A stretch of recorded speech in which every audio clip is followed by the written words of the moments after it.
ሰላም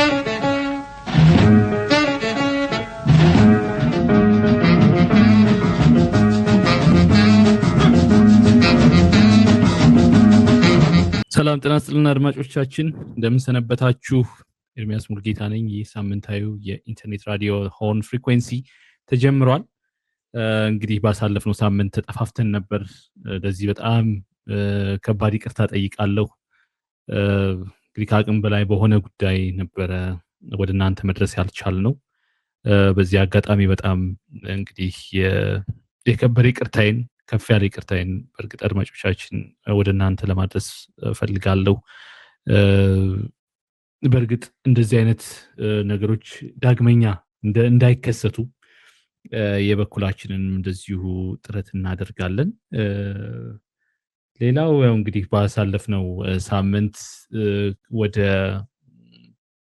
ቶሮንቶ ከተማ እንደዚሁ ጉዞ አድርጌ ነበረ። ከዚሁ ጋር በተለይም ደግሞ ጋዜጠኞች ማህበር የኢትዮጵያውያን ጋዜጠኞች ማህበር በካናዳ የሚኖሩ ኢትዮጵያውያን ጋዜጠኞች ማህበር በካናዳ እንግዲህ ማህበር እያቋቋሙ ነው። ጋዜጠኞች ማህበር እያቋቋሙ ነውና ከዚህም ጋር በተገናኘ እንግዲህ ያው በማህበሩም እንደዚሁ የስራ ድርሻ አለኝ።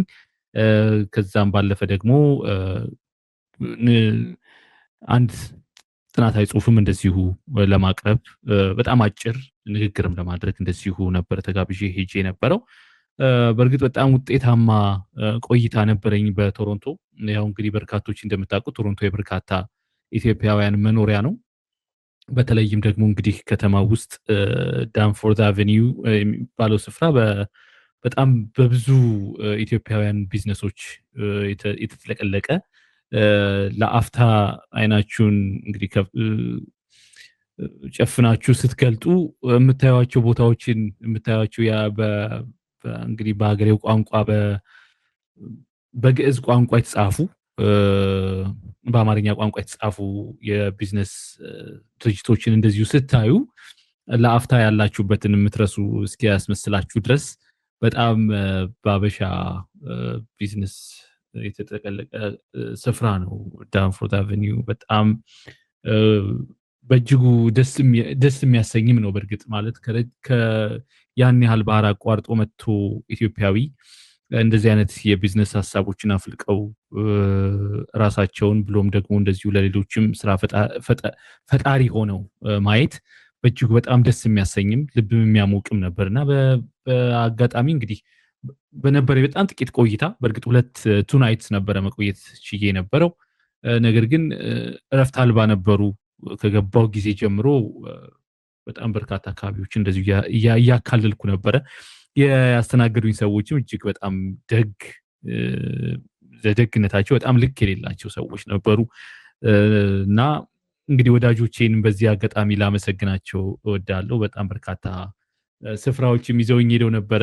እንደዚሁም ደግሞ በእጅጉ ሲያስተናግዱኝም የነበረበት መንገድ በእርግጥ የነገስታት አይነት አቀባበል ነበር አድርገውልኝ የነበረውና በጣም አመሰግናለሁ በዚህ አጋጣሚ። በእርግጥ ወደፊት አንድ የጉዞ ማስታወሻ ነው ወደ እናንተ ለማድረስ እሞክራለሁ። በጣም አስደናቂ አስገራሚ ነገሮችንም እንደዚህ ያየኋቸውን እንዲሁ እናንተ እንድታውቁት ቶሮንቶንም እንዲሁ በአለፍ ገደም እናንተም እንድትታዘቡት እንድታዩት ወደ እናንተ ለማድረስ እሞክራለሁ። በገባኝ ባየዋት በተዘዋውሬ በጎበኘዋት ልክ ወደ እናንተ ለማድረስ እሞክራለሁ ማለት ነው። ከዛ ባለፈ ግን ያው ስለ ማህበሩ ትንሽ ማለት ያስፈልጋል። የኢትዮጵያውያን ጋዜጠኞች በካናዳ የሚገኙ ኢትዮጵያውያን ጋዜጠኞች ማህበር ነው።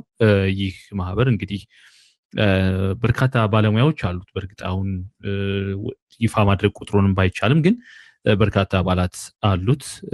ይህ እንግዲህ ማህበር ኢትዮጵያውያን በተለይም ጋዜጠኞች ደግሞ ከሀገራቸውና ከስራቸው አንዴ ከሀገራቸው ከለቀቁ በኋላ ወደ ስራቸው መመለስ በጣም ይቸግራቸዋል። በተለይም ደግሞ ያው ካናዳን እንደመነሻ እንደማሳያ አደረግን እንጂ በርካታ ሀገራት ላይ የሚገኙ ኢትዮጵያውያን ጋዜጠኞች ያው እንደምታውቁት ደግሞ ስደት በጋዜጠኞች ይከፋል ይብሳልና እንደዚሁ በፕሮፌሽን ደረጃ እንደዚሁ በጋዜጠኞች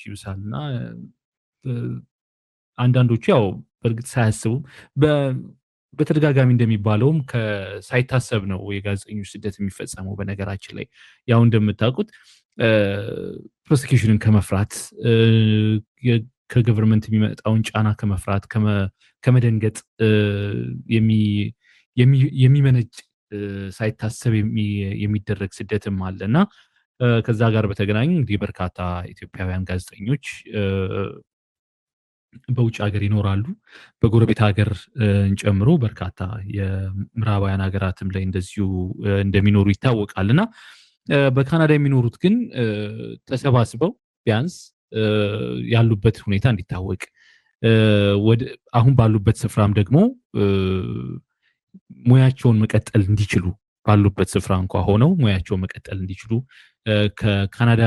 ከካናዳ ጋር የሚዲያ ተቋማት ጋር እንደዚሁ ትስስር በመፍጠር ስራቸውን መቀጠል የሚችሉበት በፍሪላንስም ሆነ እንደዚሁም ደግሞ በተገኘው አጋጣሚ ብቻ የጋዜጠኝነት ምግባራቸውን ወይ የጋዜጠኝነት ሙያቸውን እንደዚሁ መቀጠል የሚችሉበት እንዲሆን ምክንያቱም ከሀገር ከወጡ በኋላ በርካታ ጋዜጠኞች መክነው ነው የሚቀሩትና ስራቸው መቀጠል እንዲችል ሙያቸውን አሁንም ህዝባቸውን ሀገራቸውን ማገልገል እንዲችሉ የሀገራቸውንም ሁኔታ እንዲሁ ደግሞ በዓለም አቀፍ ደረጃ ማሳወቅ እንዲችሉ እንደዚሁ ነው ይህም አንደኛውን ዓላማ አድርጎም የተንቀሳቀሰው ማለት ነው። ሌላውም እንደዚሁ ደግሞ በሀገር ቤቱ ያለውንም ደግሞ የሚዲያ ነጻነትና እንግዲህ የሙያ ነጻነትን በሚመለከት እንደዚሁ አድቮኬሲ ለመስራት የበኩሉን ሚና ይወጣል። ይህ ማህበር በቀጣይም ደግሞ እንደዚሁ በሀገር ውስጥ ካሉ የሙያ ማህበራት የጋዜጠኞች ሙያ ማህበራት ጋር እንደዚሁ በጥምረት በመስራት ደግሞ በሀገር ውስጥ ያለውን የሙያተኞች ብቃትንም እንደዚሁ ከማሳደግ ረገድ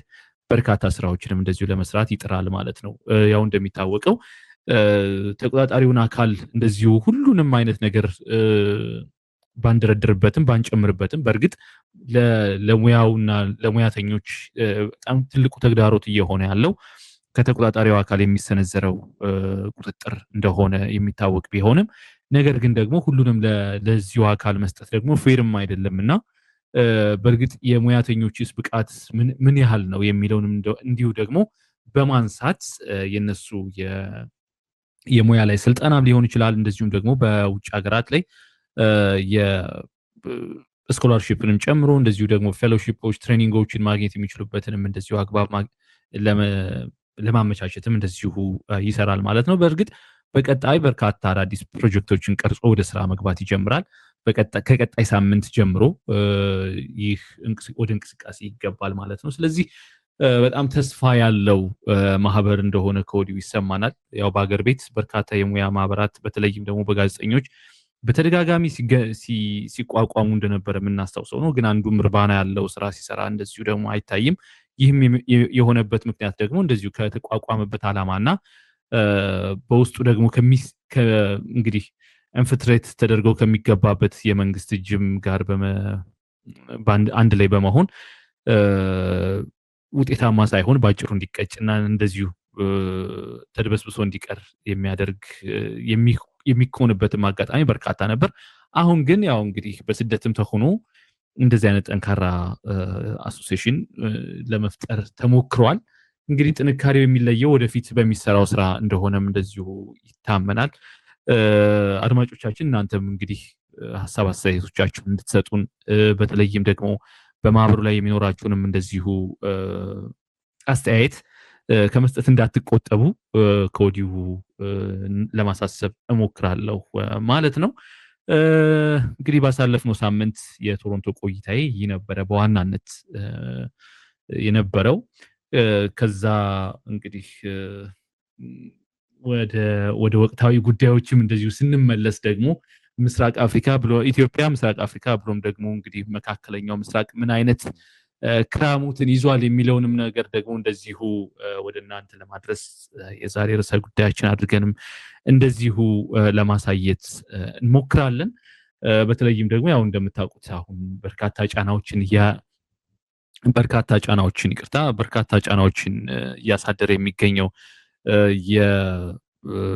የኢራን ጦርነት ያው ኢራን ላይ ታውጁ ጦርነት ማለት ይቀላል በርካታ እንግዲህ ማህበራዊ ኢኮኖሚያዊ ችግሮችን ዳፋዎችን በተለያዩ ሀገራት ላይ እያደረገ በአለም ላይ በእርግጥ እያስከሰተ እንደሆነ እንደዚሁ በተደጋጋሚ ከዚህ ቀደምም በነበረው ዝግጅታችን ለመጥቀስ እንደሞከርኩት በተለይም ደግሞ በነዳጅ ዋጋ ላይ ከፍተኛ ዋጋ እያናረ ባለም አቀፍ ደረጃ እንደሆነ የሚታወቅ ነው። በተለይም ደግሞ በኢትዮጵያ ደግሞ የነዳጅ እጦቱ ከጊዜ ወደ ጊዜ በጣም እየተባባሰበት እንደመጣና የነዳጅ አቅራቢ ድርጅት ባለስልጣናትም እንደዚሁ ተነስተው በህግ ቁጥጥር ስር እስከመዋል እንደዚሁም ደግሞ ጠቅላይ ሚኒስትሩ ደግሞ በሌላ በኩል በኢትዮጵያ ውስጥ ያሉ እንግዲህ አሽከርካሪዎች ነዳጅ ቆጥበው እንዲያሽከረክሩ እንደዚሁ መልእክት እስከ ማስተላለፍም የደረሱበት ሁኔታ ላይ እንደሆነ እንደዚሁ ሲስተዋል እንደነበረ የምታስታውሱት ነው አድማጮቻችን። ይሁን እንጂ አሁንም ደግሞ ይህን ጦርነት እንግዲህ ዘለን እየገባንበትም ይመስላል። በተለይም ደግሞ የምስራቅ አፍሪካ ሀገራት የአፍሪካ ቀንድ ሀገራት በተለይም ኢትዮጵያ፣ ጅቡቲና ሶማሊያ ከዚሁ ጋር በተገናኘ በቀጥታም ሆነ በተዘዋዋሪ የኮንፍሊክቱ አካላት እየሆኑም እንደሆነ እንደዚሁ ለማየትም እንሞክራለን። በእርግጥ ከዛ አስቀድመን ግን ምስራቅ አፍሪካ ከዛ አስቀድመን በእርግጥ በጋሞ ዞን እንግዲህ በተከሰተው የላንድ ስላይድ እንደዚሁ በጣም ህይወታቸውን ላጡ በርካታ ኢትዮጵያውያን መጽናናትን እንመኛለን። በዜና ወጃችንም በመጀመሪያ ደረጃ በእርግጥ እንግዲህ ዜናውን በቀድሞ ወደ ህዝብ በማድረስም ደረጃ ሆርን ፍሪኩዌንሲ የቀደመን አልነበረም። በርካታ መረጃዎችን እንደዚሁ ወደ እናንተ ስናደርስም ነበረ ከዚሁ አደጋ ጋር በተገናኘና በተለይም ከዚህ ጋር ተያይዞ ጠቅላይ ሚኒስትሩ ችላ ብለውታል። በእርግጥ በኋላ መጥተው ሀዘናቸውን በይፋ የገለጹበትም አጋጣሚ ነበረ። ነገር ግን ከዛ አስቀድመው ግን ወደ ጅቡቲ ብሎም ወደ ዩናይትድ አረብ ኤሚሬትስ ያደረጉት ጉዞ አስተዛዛቢ ነው እስከ መባልም ደርሶ እንደነበር የሚታወስ ነው። በእርግጥ ከዛ በኋላ ግን በግልጽ ሀዘናቸውን እየገለጹ በእንባ ጭምር እንግዲህ ሀዘናቸውን የገለጹበትም አጋጣሚ እንደነበር የሚታወስ ነው ማለት ነው። ወደ ምስራቅ አፍሪካ የዚህ ሳምንት ጉዳይ ስንሄድ እንግዲህ የኡጋንዳዊው እውቅ ፖለቲከኛ ቦቢ ዋይን በዋሽንግተን መታየቱ በጣም በርካታ እንግዲህ አዲሱ አፕዴት ሆኗል። ከዛም ጋር ተያይዞ በርካታ ሚዲያዎች ቦቢ ዋይን የቀረቡ ቃለ ምልልስም እንደዚሁ የጠየቁት እንደሆነ ለማወቅ ችለናልና ከዛም ጋር ይህንም ተከትሎ በእርግጥ በቀጥታ የኤክስ አካውንቱ መልእክት እንደዚህ ለማስቀመጥ ሞክረን ነበረ። ከኛም ጋር እንግዲህ ቃለ ምልልስ እንዲተባበረን በእርግጥ ይመልሳል ብለን ተስፋ እናደርጋለን። ያም በሆነ ሰዓት ግን ወደ እናንተ ለማድረስ እንሞክራለን ማለት ነው። ከዚሁ ጋር በተገናኘ እንግዲህ ቦቢ ዋይን ለበርካታ ጊዜያት ከመንግስት ፍለጋ ተሰውሮ የነበረ ግለሰብ ነው። በተለይም ደግሞ ድህረ ምርጫውን ተከትሎ የዩጋንዳን ምርጫ ተከትሎ በርካታ ውዝግቦች የተከሰቱበት፣ በርካቶች የታሰሩበት፣ ለህልፈት የተዳረጉበት አጋጣሚ ነበረ። ከዛም በኋላ እንግዲህ ቦቢ ዋይን በመንግስት ፍለጋ ስር ነበረ። ባለቤቱን ሳይቀር የመንግስት የጸጥታ አካላት ቤቱ ድረስ ሄደው ብዙ እንግልትና ሰቆቃ እስከመፈጸም ደርሰው ነበረ። በተለይም ደግሞ በተንቀሳቃሽ ምስልም እንደዚሁ እየቀረጹ ራሱን አሳልፎ ለመንግስት የማይሰጥ ከሆነ በጣም ከፍተኛ እርምጃ ሊወሰድባት እንደሚችልም እንደዚሁ እንደ ማስፈራሪያም ሲደረግ እንደነበር የሚታወስ ነውና ነገር ግን ያ ሁሉ ሳይበግረው አሁን በሀገር አሜሪካ እንደዚህ ታይቷል። ይህንም ከዚሁም ጋር ተያይዞ ደግሞ በርካታ ዓለም አቀፍ ውይይቶችንም እንደዚሁ እያደረገ ይገኛል። ከአሜሪካ የአፍሪካ ጉዳዮች ቢሮም ጨምሮ በርካታ ጉዳዩን በቅርበት ይከታተሉታል የሚባሉ የአሜሪካ የመንግስት መዋቅር ጋር እንደዚሁ በቅርበት ውይይት እያደረገ እንደሆነ እንደዚሁ ይፋ አድርጓል። በአንድ የቃለ ምልልስ በጣም አጭር በሆነ ቃለ ምልልስ ያለውን ነገር ግን ወደ እናንተ ማቅረብ ያስፈልጋል። አሜሪካ የሙሴቪኒን መንግስት እንድናስወግደው መፍቀድ ይኖርባታል። እኛ ታግለን ማስወገድ እንችላለን፣ ሙሴቪኒን ማስወገድ እንችላለን። ነገር ግን በጣም ከሰለጠኑት የአሜሪካ ወታደሮች ጋር ግን መታገል አንችልም እስከማለት በድፍረት እዛው አሜሪካ ሆኖ እንደዚህ አይነት በጣም ጠንካራ ስቴትመንቶችን እስከ መስጠትም ደርሰዋልና ይህ ማለት ምን ማለት ነው? በእርግጥ የአሜሪካ ትሬንድ ሶልጀሮች የሙሴቪኒን መንግስት ይጠብቃሉ ማለት ነው?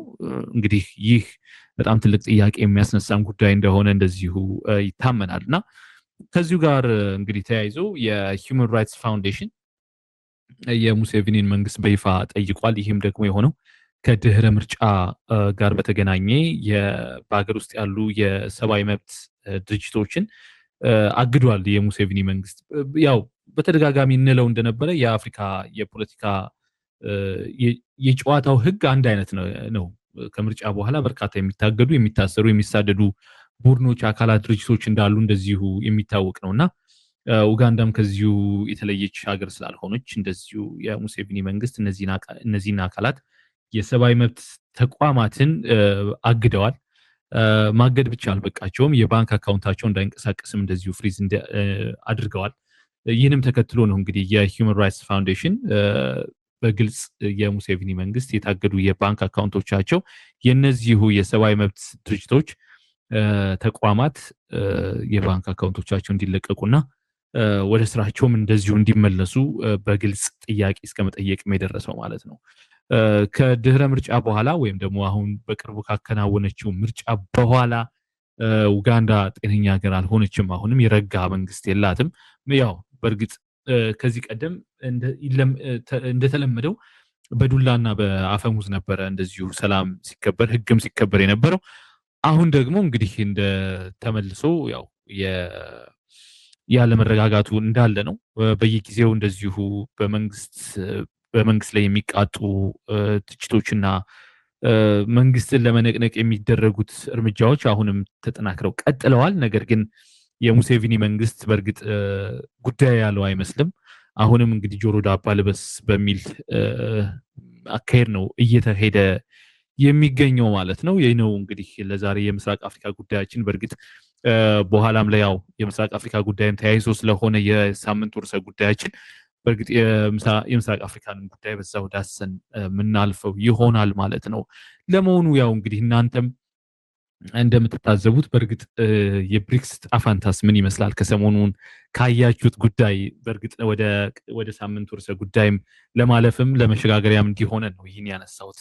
የብሪክስ እንግዲህ መጻኢ ሁኔታ ምን ይመስላል የሚለውንም እንደዚሁ ለማየት ያስፈልጋል። ከሰሞኑ ሁኔታ አንጻር ማለት ነው። በርካቶች የተገደሉበት፣ እልፎች የተፈናቀሉበት፣ የተገደሉበት፣ በቢሊዮን ዶላር የሚሆን ሀብት የወደመበት ይህ የአጭር ጊዜ ጦርነት አሁንም በእርግጥ እንደቀጠለ ነው። ነገር ግን በአጭር ጊዜያት ውስጥ ይህን አይነት በጣም ኤክስፔንሲቭ ጦርነት እየተከናወነ እንደሚገኝ ዓለምም ይህን እየታዘበ እንደሚገኝ ይታወቃል። እና ኢራን ደግሞ ያው በአንጻሩ የሚደረግባትን ጥቃት ተከትሎ ያው የምላሽ እየሰጠች ነው የሚገኘው።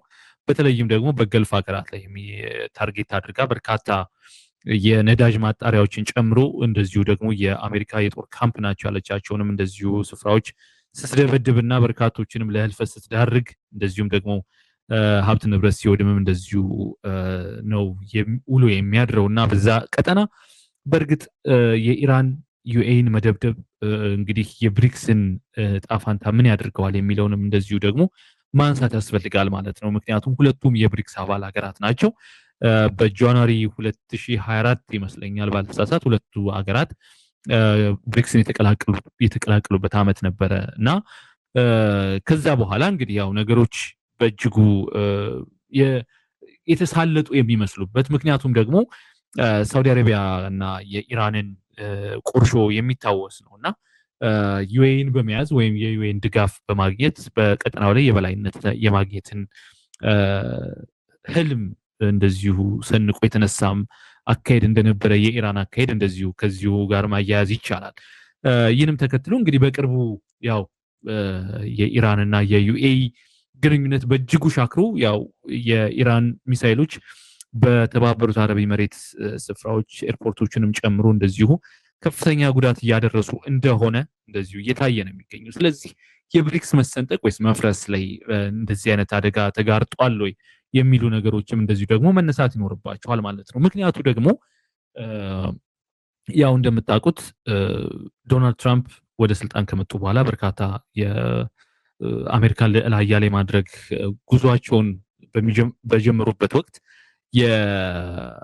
የግሪንላንድ ትልቋን ደሴት የመውሰድና በአሜሪካ ግዛት ላይ ወደ አሜሪካ ግዛት የማካተት ህልማቸውን እውን ለማድረግ እንደዚሁ እንደሚንቀሳቀሱ ይፋ አድርገው ነበረና ከዚሁ ጋር ተያይዞ ያው ዴንማርክ ነው የመጀመሪያዋ ምንም እንኳን ግሪንላንድ ራስ ገዝ ቢሆንም ነገር ግን በዴንማርክ ስር እንደሆነም እንደዚሁ ደግሞ የሚታወቅ ነውና ዴንማርክ ነች የመጀመሪያውን በጣም በይፋ ስትቃወም የነበረው ማለት ነውና ከዚህ ጋር በተገናኘ እንግዲህ በርካቶች ሐሳብ አስተያየቶቻቸውን እንደዚህ ሲሰጡ የነበሩበት ምክንያት አለ።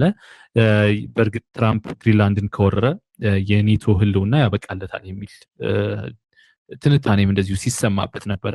በተመሳሳይም እንግዲህ አሁን የኢራንና የዩኤኢ ኮንፍሊክት ወይም ኢራን በዩኤኢ ላይ እያከናወነች ያለችው ጥቃት በእርግጥ የብሪክስን ዕጣ ፈንታ ሊወስን ወይም ዲፋይን ሊያደርግ ይችላል የሚሉ እንደዚሁ አይነት ምልከታዎችን ማንሳት ይቻላል ማለት ነው። በዚህ አጋጣሚ በዛው በብሪክስ ውስጥ ደግሞ የዲዶላራይዜሽን ፍጥነት ደግሞ በእጅጉ እያየለ የመጣበትና በተለይም ደግሞ ለሩሲያ ሁኔታው ለኔ ተመቸኝ የሚያስብል አይነት አጋጣሚዎችም እንደዚህ እየተፈጠሩ እንደሆነ ይታወቃል። ምክንያቱም ለአውሮፓ በዋናነት በጣም ትልቅ የኃይል ምንጭ የሆነች ሆና ስታገለግል የነበረችው ሩሲያ እንግዲህ የዶላር ግብይቷን በእርግጥ ልትቀይር እንደምትችልም እንደዚሁ ግምት ተሰጥቶበታል ማለት ነው። በተለይም ደግሞ ከጋዝ ምርቶቿ ጋር በተገናኘ ማለት ነውና የብሪክስ ጉዳይ ምን አይነት ዕጣ ፈንታ ይኖረዋል ከዚህ ጦርነት በኋላ ወይም ደግሞ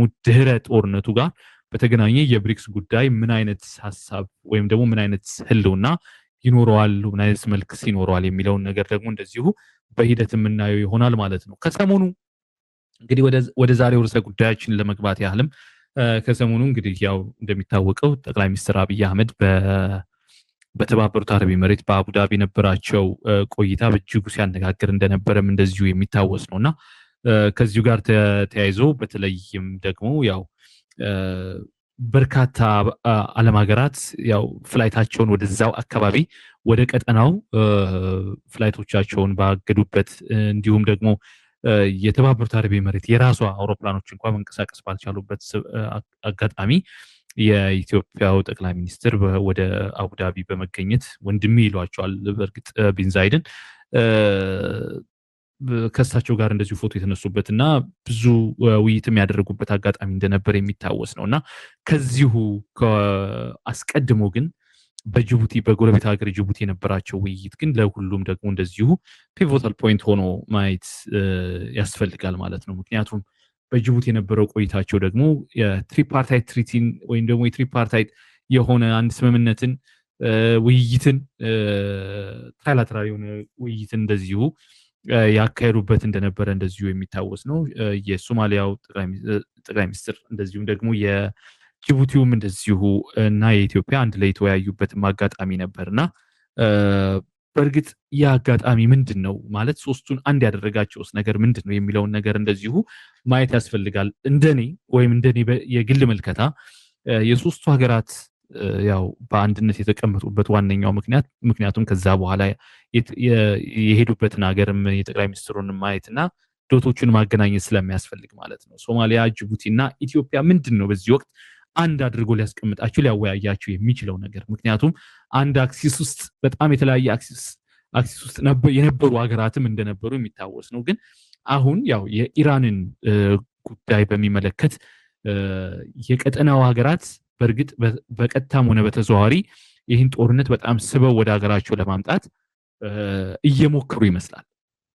ይህ ደግሞ የሚሆነው በኋላም ላይ ለማንሳት ያስፈልጋል እንግዲህ በሀገር ውስጥ ያለን ችግር እንደዚሁ ለማዳፈንና የሀገር ችግር ኤክስተርናላይዝ የማድረግ አዝማሚያም እንደዚሁ እንደሆነ እንደዚሁ ማሳያም ነው። ይሁን እንጂ አንድ ባንድ ለይቶ ለማየትም ያህል ሶማሊያ ከኢራን ጋር ያላት ግንኙነትስ ምን ይመስላል? በተለይም ደግሞ በ2016 ሳውዲን በመወገን እንግዲህ በ2016 በቴህራን የነበሩት የሳውዲ በእርግጥ ከዛ አስቀድሞ ይቅርታ በ2016 ያው ሳውዲን በመወገን ነው እንግዲህ ከኢራን ጋር ያላትን ግንኙነት የሻከረው ሶማሊያም ጅቡቲም ማለት ነው። ይሁን እንጂ በ2023 ሁለቱ ሀገራት እንደዚሁ ግንኙነታቸውን እንዲያድሱም እንደዚሁ ሙከራ ተደርጎ ነበረ። ነገር ግን ብዙ ሳይሰምር ቀርቷል። ምክንያቱም ደግሞ አሁን ያለው ግንኙነት አሁን ያለው ጦርነት የሶማሊያን ስታንስ ያው ቀይሮታል። ምክንያቱም ደግሞ የቡድን አባት የሆነችው ሳውዲ አረቢያ የኢራን ሚሳይሎች ኢላማ ሆና ያው እንደምታውቁት አሁንም በጥቃት ስር ትገኛለች። በኢራን ጥቃት እየተፈጸመባት ትገኛለች እና ይህንም ደግሞ ተከትሎ የሶማሊያ መንግስት ገለልተኛ ሆኖ መቆም አልቻለም። እንግዲህ ከሳውዲ አረቢያ ብሎም ከሌሎች የገልፍ ሀገራት ጎን በመቆም የኢራንን ጥቃት ካወገዙ ሀገራት ወይም የቀጠናው ሀገራት ቀዳሚ ሆነው ተገኝተዋል ማለት ነው። ሌላው የጅቡቲ ነው። ጅቡቲም እንደዚሁ ከ2016 እስከ 23 በነበረው የዝምታ ዘመናቸው ከኢራን ጋር በተለይም ደግሞ የሳውዲ አረቢያ የኤምባሲ ሰዎች ወይም ደግሞ ዲፕሎማቶች የሳውዲ አረቢያ ዲፕሎማቶች በቴህራን መገደላቸውን ተከትሎ የጅቡቲ መንግስት በጣም ከፍተኛ የሆነ ቁጣ ሰንዝሮ ነበረ በኢራን ላይ። ይህንም ተከትሎ እንግዲህ የኢራን ግንኙነታቸው በጣም ሻክሮ ነበረ። ለ7 ዓመት አካባቢ ቆይቶ የነበረው ይህ መሻከር እንግዲህ በ2023 ደግሞ ልባት አግኝቶ ነበረ። ከሶማሊያ ጋር ያው በ2023 ባያደርጉም ነገር ግን ከጅቡቲ ጋር እንዲሁ ተመሳሳይ አይነት ውል ተፈጽሞ ነበረ። በተለይም ደግሞ በኃይል በኩልም እንደዚሁ ከኢራን ጋር የሚያደርጉት ግንኙነት እንዲዳብር ወይም ደግሞ እንደ አዲስ እንዲቀጥል ምክንያት ሆኖ ነበረ ማለት ነው። ነገር ግን አሁን እንግዲህ ያው ብዙ አልቆየም፣ ከ3 ዓመት በኋላ መሆኑ ነው። በ2026 አሁን የተጀመረው ጦርነት ግን ጅቡቲን ከሳውዲ አረቢያ እና ከሌሎች የገልፍ ሀገራት ጋር እንዲሁ እንድትቆም ምክንያት ሆኗል ማለት ነው። ሌላው የኛው ሀገር ኢትዮጵያ ነች። ኢትዮጵያ ደግሞ እዚህ ጋር አንድ በጣም ትልቅ አንድ ትልቅ ጥፋት ወይም ደግሞ አንድ ትልቅ ችግር ግን መታየት ይኖርበታል። ምክንያቱም ኢትዮጵያ በጣም በርካታ ዓለም አቀፍ ጫናዎችን ስታስተናግድ የነበረችበት ከ2020 ጀምሮ በተለይም የሰሜኑ ጦርነት ከተጀመረ ጀምሮ ኢራን በቀጥታም ሆነ በተዘዋዋሪ በርካታ ድጋፍ ከኢትዮጵያ ጎን በመቆም በዓለም አቀፍ መድረክም ሳይቀር ከኢትዮጵያ ጎን በመቆም ድጋፏን ስታሳይ የነበረችበት እንደዚሁም ደግሞ ለመንግስት ወይም ለፌዴራል መንግስት በጣም ከፍተኛ የሆነ የጦር የሚሊተሪ እርዳታም እንደዚሁ እርዳታም ብቻ ሳይሆን እንደዚሁ መሳሪያዎችንም እስከ መሸጥና እስከ መስጠትም ድረስ የደረሰችበት አጋጣሚም እንደነበር የሚታወስ ነውና ነገር ግን አሁን ያለው መንግስት እንግዲህ ዩኤኢ ትበልጥብኛለች በሚመስል አኳኋን በእርግጥ የኢራንን ጥቃት ኮንነዋል። በዩኤኢን ብቻ ሄደው በማጽናናትም ብቻ አልበቃቸውም። ያው ከዛ አስቀድመው ወደ ኩዌትም እንደዚሁ ደውለው እንደነበርና የተፈጸመባቸው ጥቃት በእጅጉ እንዳሳሰባቸውና ይህም ደግሞ ተገቢ እንዳልሆነ የኢራንን ጥቃት በአደባባይ ያወግዙበትም አጋጣሚ እንደነበር የሚታወስ ነው ማለት ነው። ስለዚህ ሶስቱ ሀገራት አሁን ባለው ሁኔታ የኢራን ጉዳይ ነው አንድ ሊያደርጋቸው የሚችለው። ከዛም በተጨማሪ ደግሞ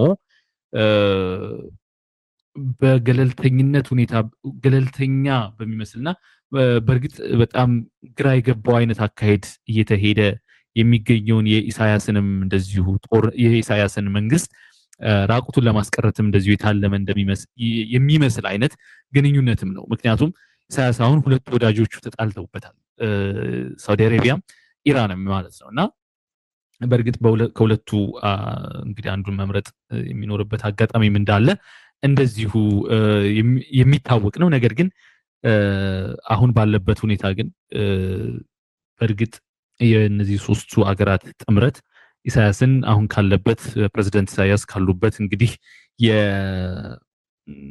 ያው የመሀል ቤት መዋዠቅ እንግዲህ ራሱ እሳቸውን ገፍቶ የማስወጣትና ከቀጠናው ኢሪሌቫንት የማድረግ እንደዚሁም ደግሞ ከፍተኛ ጫና የማሳደር ስራ እየተከናወነ እንደሆነ እንደዚሁ ማሳያም ነውና ይህ የሳምንቱ ጉዳይ በጣም አሳሳቢም ወይም ደግሞ ትኩረትም የሳበ እንደነበረ የሚታወስ ነው ማለት ነው። ይሁን እንጂ እነዚህ ሀገራት በተለይም ደግሞ ሶማሊያ ይህን ወደ ከኢራን ጎን ሆኖ ይቅርታ ኢራንን ተቃውሞ የመቀጠል አቅም አላት ወይ? አሁን ያለው ውይይት አሁን ያለው ከሁለቱ ሀገራት ከጅቡቲና ከኢትዮጵያ ጋር ያደረገችው ውይይት ስምምነትም ሊሆን ይችላል። የኢራንን ጉዳይ በሚመለከት የያዘችው አቋም በእርግጥ ጸንቶ ይቀጥላል ወይ? ምክንያቱም ደግሞ አሁንም ድረስ ከፍተኛ የኃይል ሚዛን በማስጠበቅ ረገድ በቀጠናው በምስራቅ አፍሪካ ውስጥ በአፍሪካ ቀንድ ውስጥ በጣም ከፍተኛ ተሰሚነት ያላት ሀገር የረሲፕ ጣይብ ኤርዶዋን ሀገር ቱርክ አሁን በገለልተኝነት አቋም ላይ ያለችው በዚህ ጦርነት ውስጥ ማለት ነው። ምንም እንኳን የሚደረጉ ጥቃቶች ተቀባይነት የላቸውም የሚሉ በጣም ደምሳሳ ፈዘዝ ያሉ መግለጫዎችን እንደዚሁ ከአንካራ ቢወጡም ነገር ግን የኤርዶዋን አሁንም በገለልተኝነት አቋማቸው ላይ ነው ጸንተው የሚገኙት ማለት ነው። ይህ ማለት ደግሞ በእርግጥ ሶማሊያን ወደ አንድ ወገን ይዞ ኢራን ላይ ጣቷ እንድትቀስርና እንደዚሁ የወገንተኝነት እንድታሳድር ግን ያደርጋታል ወይም ደግሞ ሊያስቀጥላት ይችላል የሚል ግን አቅምም አይኖርም። እንደዚሁም ደግሞ ፍላጎትም ላይኖራት ይችላል። በቀጣይ እንግዲህ የሚታይ ይሆናል ማለት ነው። ይሁን እንጂ እነዚህ ሶስቱ ሀገራት በኢራን ጉዳይ ያላቸው አቋም አንድ ካደረጋቸው በኋላ ነገር ግን አንድ የምስራቅ አፍሪካዊት ሀገር ኬንያ በዛም የሚገኙ ደግሞ የቴህራን አምባሳደር አንድ መግለጫ ብዙም ሰው ልብ ያላለው መግለጫ ይዘው ወጥተው እንደነበረና በዛን ሰሞን እንደዚሁ ሲዘዋወር እንደነበረም የሚታወስ ነው። አምባሳደሩ ምንድነው የሚሉት? የኬንያና ኢራን በጣም ዘላቂ ረጅም ዓመት ሲያስቆጠረ ግንኙነት አላቸው። ይህም ተከትሎ ደግሞ በእርግጥ አሁን ባለው ጦርነት ቴህራን ወይም ኢራን ኬንያን ታርጌት ልታደርግ የምትችልበት ምንም አይነት ምክንያት የለም።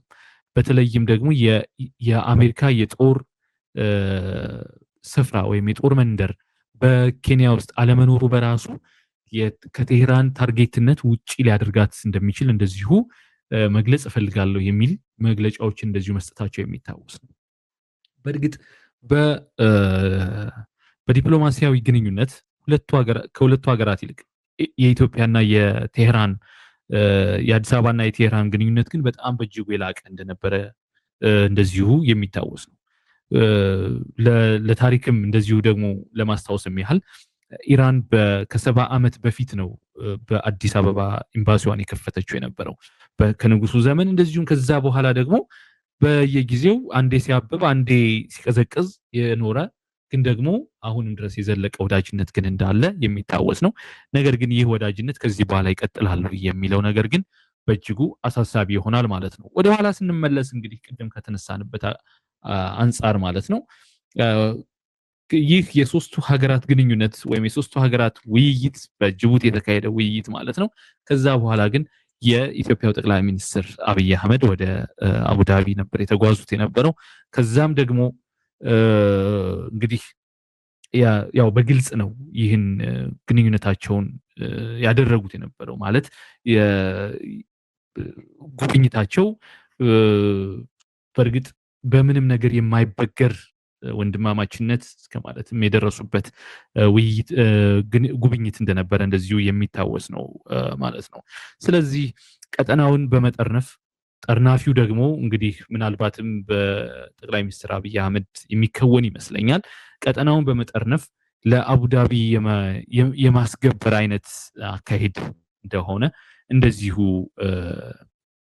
ያለ ይመስላል አሁን በተለይም ደግሞ ምክንያቱም ከዚህ ቀደም የነበረው በምስራቅ አፍሪካ በአፍሪካ ቀንድ የነበረው የአክሲስ ልዩነት የሳውዲ አረቢያና የተባበሩት አረብ ኤሚሬት የቡድን አባትነትና መፋጠጥ በእርግጥ ይህ ጦርነት አሁን ወደ አንድ እያመጣቸውና ኮንቨርጅ አድርገው እነዚህ በአክሲስ ልዩነት ላይ ተሰልፈው የነበሩ ሀገራትን የቀጠናውን ሀገራት ወደ አንድ በማምጣት አገንስት ኢራን የማቆምና ኮመን ኢነሚ ያሰባሰባቸው አይነት እንግዲህ አካሄድ ነው እየተካሄደ የሚገኘው ማለት ነው። ስለዚህ እንግዲህ ሌላ አዳዲስ የፖለቲካ ካርታ ሊፈጠርም ይችላል ብዬ አስባለሁ ማለት ነው። በቀጠናው ላይ በምስራቅ አፍሪካ በዋናነት ደግሞ በአፍሪካ ቀንድ አካባቢ ማለት ነው። በእርግጥ ያው እንደምታውቁት ሁላችንም እንደምንስማማበት ከሰሞኑ የአሰብ ጉዳይ ግን በእጅጉ የቀነሰ ወሬው በእጅጉ የቀነሰበት አጋጣሚ እንደነበረም እንደዚሁ ደግሞ የሚታወቅ ነው። ያው ከዚህ ቀደምም እንዳልነው የቡድን አባቶች አሁን ቢዚ ናቸው። ጦርነቱን ከኋላ ሆነው ከሁለቱም ሳይድ በተለይም ያው በኢትዮጵያም እንደዚሁም ደግሞ በኤርትራም በኩል ግፋ በለው የሚሉ ሀገራት አሁን የጥይትና የሚሳኤል አረር እየዘነበባቸው ነው የሚገኘውና እነሱ በራሳቸው ጉዳይ በጣም ቢዚ ሆነዋል። በርካታ ውድመት ደርሶባቸዋል። የሌላ ሀገራትን ጦርነት ፋይናንስ ከማድረግ ይልቅ በራሳቸው ጉዳይ ላይ የማተኮር ማካሄድ ነው እየተከተሉ የሚገኘው። ስለዚህ ከዚህ ጋር በተገናኘ በእርግጥ በምስራቅ አፍሪካ ያው አፍሪካ ቀንድ በኢትዮጵያና በኢትዮጵያና በኤርትራ መካከል ሊካሄድ ይችላል ወይም ደግሞ ሊጀምር ይችላል የተባለውን አስፈሪውን ጦርነት በተወሰነ መልኩ የማለሳለስና ዲስካሌት የማድረግ አካሄድም እንደዚሁ እየተስተዋለ ነው የሚገኘው። ያው ነገር ግን በእርግጥ እነዚህ ሀገራት በተለይም ደግሞ ኢትዮጵያ ጦርነቱ ካልመጣ ይህ የኢራን ጦርነት በእርግጥ የምስራቅ አፍሪካን ካልነካ እኛ ኒድ በሚመስል አኳኋን ነው እንግዲህ አሁን እየተካሄደ የሚገኘውና ይህ ደግሞ በጣም በእጅጉ ከፍተኛ ዋጋ ሊያስከፍለን እንደሚችል የውስጥን ችግር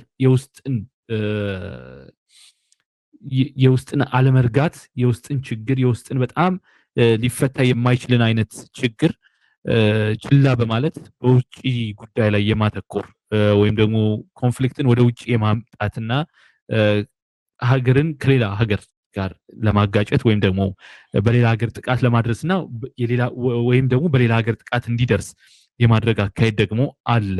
አሁን በኢትዮጵያ ላይ በጣም እየተስተዋለ ይመስላል። እንግዲህ አንዳንዶች እንደሚሉት ዳይቨርዥነሪ ዋር ቲዮሪ የሚሉት አይነት አካሄድ ማለት ነው። የውስጥን ችግር በጣም ኢትስ ዲኮይ በቃ እንደ ዲኮይ ወይም ደግሞ ለማስቀየስ አይነት ነገር በሚመስል አኳኋን እየተከናወነ ይመስላል። ከዚህ ጋር በተገናኘ ያው እንግዲህ በርካታ ታሪካዊ ሁነቶችንም እንደዚሁ ማንሳት ይቻላል። ያው እንደምታስታውሱት የኢራቅና የኢራን ጦርነት እንግዲህ የባህረ ሰላጤው ጦርነት መሰለኝ አይደል ባልሳሳት ወይም ያው ሁለቱ ጎረቤት ሀገራት የኢራቅና የኢራን ጦርነት በሳዳም ትመራ የነበረችው ኢራቅ ኢራንን የወረረችበት አጋጣሚ እንደዚሁ የሚታወስ ነውና በእርግጥ በወቅቱ ኢራቅ በጣም ከፍተኛ የሆነ የኢኮኖሚ ጫና ውስጥ ነበረች። እንደዚሁም ደግሞ ከኢራን ያኔ ደግሞ በወቅቱ 1980 በፈረንጅ ይመስለኛል በ1980 ነው ይህ ጦርነት የፈነዳው የነበረው። ነገር ግን ከዛ አስቀድሞ በ1979 ኢራን ከፍተኛ አብዮት ያካሄደችበት አጋጣሚም ነበረ። ከዚህም ጋር በተገናኘ ሳዳም በኢራን ያበበው በኢራን ለውጥ ያመጣው አብዮት በእርግጥ ወደ ድንበር ተሻግሮ ወደ ኢራቅ ሊመጣ ይችላል የሚል ፍራቻም ስለነበረው እንደዚሁ በድንበር በማሳበብ ነው እንግዲህ ወደ ኢራን የዘመተው የነበረውና በወቅቱ በእርግጥ ያው አንድ ግምትም ሰጥተው ነበረ ኢራን አብዮት ላይ ናች፣ አልረጋችም፣ የውስጥ ጥንካሬም የላትም፣ ስለዚህ ኢዝሊ የምንፈልገውን ነገር እናድርጋለን እስከ ማለትም ደርሰው ነበረ የሳዳም አስተዳደር። ነገር ግን ለ8 ዓመት ነው የቆየው። በአጭር ጊዜ ይጨረሳል ተብሎ የነበረው ጦርነት በ8 ዓመት ያለማንም አሸናፊነት ነበር የተጠናቀቀው የነበረው። በወቅቱ ግን ያው ውጤቱ ምንድን ነበር ሲባል ያው ለ8 ዓመት ከ1980 እስከ 88 በእጅጉ በርካቶች እንደማፋሰሰ እንጂ ምንም አይነት ለውጥ አልመጣም። ሳዳም የኢራን ግዛቶችን መጠቅለል ነበር ያስበው የነበረው፣ ነገር ግን አልቻለም። ኢራንም በእርግጥ በተቃራኒው ሳዳምን የማስወገድ ዓላማም ነበራት። ያም እንግዲህ ሳይሆን ቀርቶ ነበር ማለት ነው። እና የውስጥን ችግር በጣም ለማፈን ከውጭ ጋር የሚደረጉ ውጊያዎች ግን በታሪክም እንደዚሁ የሚታወቁ ናቸው። እንዲያው ኢራቅና ኢራን እናነሳን እንጂ በአፍሪካም ሴኔጋልና ሞሪታኒያ የሚታወስ ነው። በታሪካም የዲሞክራቲክ ሪፐብሊክ ኦፍ ኮንጎ የሞቦቱ መንግስት ከመዳከሙ ጋር ተያይዞ ጎረቤት ሩዋንዳም ጋር እንደዚሁ ሰጣ ገባ ውስጥ ገብተው እንደነበረ እንደዚሁ የሚታወስ ነውና በውስጥ ችግር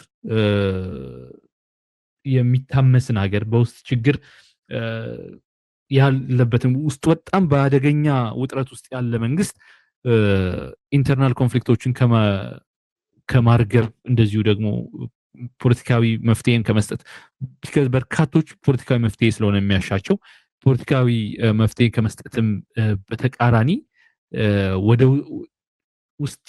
በውስጥ የተከፋፈለን መንግስት በውስጥ የተከፋፈለን ህዝብ አንድ ለማድረግ ግን ከሀገር ውጭ ወይም ድንበር ዘለል የሆኑ ግጭቶችን የመፈብረክ የማመንጨት እንደዚህ የመፍጠር አጋጣሚዎች ግን በስፋት ይታዩ ነበረ ማለት ነውና አሁንም የኢትዮጵያ አካሄድ እንደዛ ይመስላል። በውስጥ ችግር ያለውን ጉዳይ በውስጥ ችግር ያለውን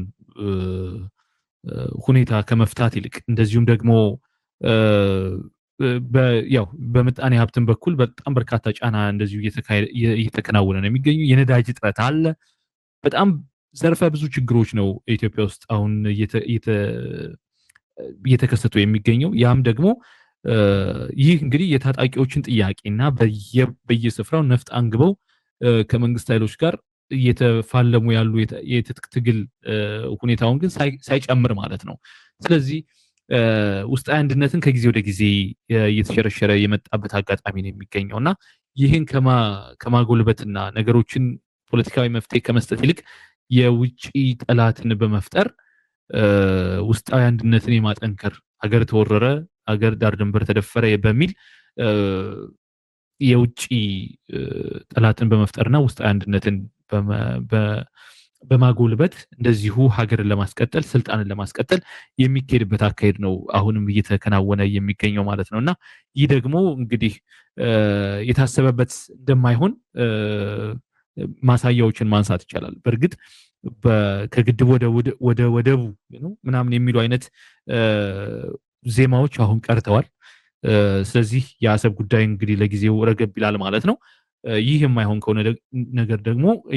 ከሆነ ደግሞ የምስራቅ አፍሪካ የመካከለኛውን ምስራቅ አይነት ኮንፍሊክት ደግሞ ወደ ሀገር ቤት ስቦ የማምጣት ከኢራን ጋር በቀጥታም ሆነ በተዘዋዋሪ ይህን ጦርነት የመካፈልና የመወዳጀት አይነት ከሌሎች ጋር ወዳጅነትን የማጥበቅ አይነት ተንደንሲዎች ደግሞ እየተካሄዱ ይገኛሉ ማለት ነው።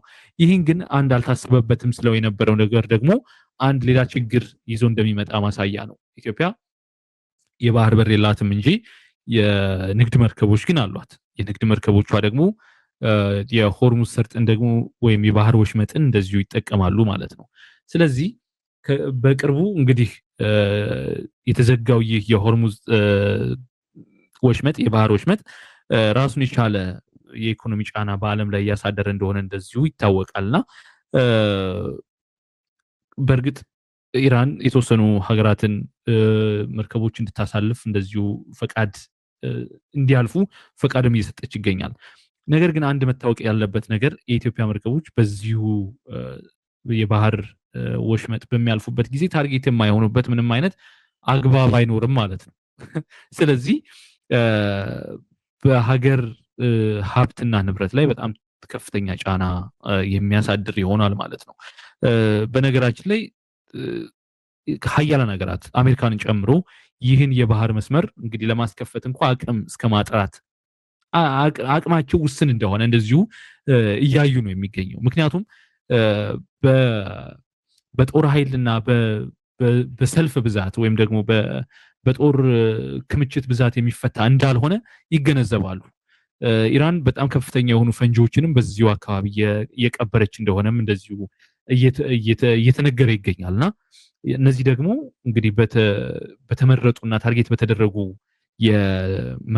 ሀገራት መርከቦች ላይ ጥቃት ሊያደርሱ እንደሚችሉ ምንም አይነት ጥርጥር የለውም ማለት ነው። ስለዚህ የኢትዮጵያ አካሄድ የምስራቅ አፍሪካ አካሄድ በዚህ የግዙፍ ዝሆኖች ጦርነት ላይ የተጠና አካሄድ ቢሆን በእጅጉ የተመረጠ ይሆናል። ያ ካልሆነ ግን ቀጠናው በመበጣበጥ ረገድ ምክንያቱም የሶማሊያ አንድም በኢራን ላይ ቁርሾ ወይም ቂም እስከመያዝ የደረሰችበት ሌላኛው ምክንያት ምንድን ነው? ከዚህ በፊትም በምርመራ ዘገባዬም እንደዚሁ ይፋ ለማድረግ ሞክሬያለሁ። ከቴህራን የሚነሱ የጦር መሳሪያዎች በየመን ሁቲ አማጺዎች አስተላላፊነት ወደ ምስራቅ አፍሪካ የሚሰራጨው በዋናነት ታርጌቱን መዳረሻውን ያደረገው ለአልሸባብ ነው። ነገር ግን ወደ ምስራቅ አፍሪካ የሚሰራጭ በጣም ከፍተኛ የሆነ ህገወጥ መሳሪያ ዝውውር አለና የምስራቅ አፍሪካ ደህንነት እንግዲህ ከዚህ በኋላ በእጅጉ አደጋ ውስጥ ይወድቃል ማለት ነው። ኢራን አሁን ጦርነቱ ስላለች መሳሪያ አትልክም ማለት አይደለም። በነገራችን ላይ ይህ እንዲያውም ሀገር በማይኖርበት ጊዜ ይህ ጦርነት በቀጠለና ኢራን እንደ መንግስት ኤግዚስት ማድረግ ወይም ደግሞ ኢራንን የሚያስተዳድረው መንግስት ኤግዚስት ማድረግ የማይችልበት አጋጣሚ ከደረሰ ከፍተኛ የሆነ የአሸባሪዎች መፈልፈያም ነው የሚሆነው። ይህ ደግሞ ለምስራቅ አፍሪካ ለሚኖረው የአልሸባብ ቡድን ከፍተኛ የሆነ የመሳሪያ ግብአትና የኃይል ክምችትም እንደዚሁ ምንጭ እስከመሆን ይደርሳል ማለት ነው። ስለዚህ ምስራቅ አፍሪካን በእጅጉ የሚጎዳ ኢትዮጵያን ደግሞ ያው ኦፍ ኮርስ ቀድሞ ለመጥቀስ እንደሞከርኩት በንግድ መርከቦችም ጨምሮ በበርካታ ዘርፎች ጫና የሚያሳድር ሊሆን ይችላል ማለት ነው። እንግዲህ የሳምንቱ ርዕሰ ጉዳያችንን እዚህ ጋር እናጠናቅቃለን። ነገር ግን ከዛ አስቀድሞ ከማጠናቀቃችን በፊት ግን ምስራቅ አፍሪካ ሀገራት በእርግጥ ይህን ጉዳይ በኢትዮጵያን በዋናነት ይህን ጉዳይ ቆም ብሎ ማጤን ይኖርባቸዋል። የኢራን በአገራቸው የሚገኘውን የኢራን አምባሳደሮች በመጥራት በጉዳዩ ላይ ያለውን ነገር እንዲያጠሩና አሁንም በእርግጥ የኢትዮጵያ የውጭ ጉዳይ ሚኒስትር ከኢራን አምባሳደር ጋር እንደዚሁ ውይይት አድርገዋል። ነገር ግን እዚህ ግባ የሚባል ውይይት ሳይሆን ለይስሙላ የተጠራ እስከሚመስል ድረስ እንግዲህ ነው እየተከናወነ የሚገኘው። በእርግጥ በጣም ለውጥ ይመጣል የሚል ሐሳብ የለኝም። ነገር ግን በጣም የተጠና ነገር የኢራንን እንደዚሁም ደግሞ የገልፍ ሀገራትንም እንደዚሁ ሳይድ ባለመያዝ በገለልተኝነት መቆም የሚቻልበትን አጋጣሚ ግን ማስቀጠል ይኖርባቸዋል ብዬ ለማሳሰብ እወዳለሁ። እንግዲህ የሳምንቱ ዝግጅታችንን ሲጋር እናበቃለን። ሳምንት በሌላ ርዕሰ ጉዳይ እስክንገናኝ እስከ ሳምንት መልካም ሳምንት።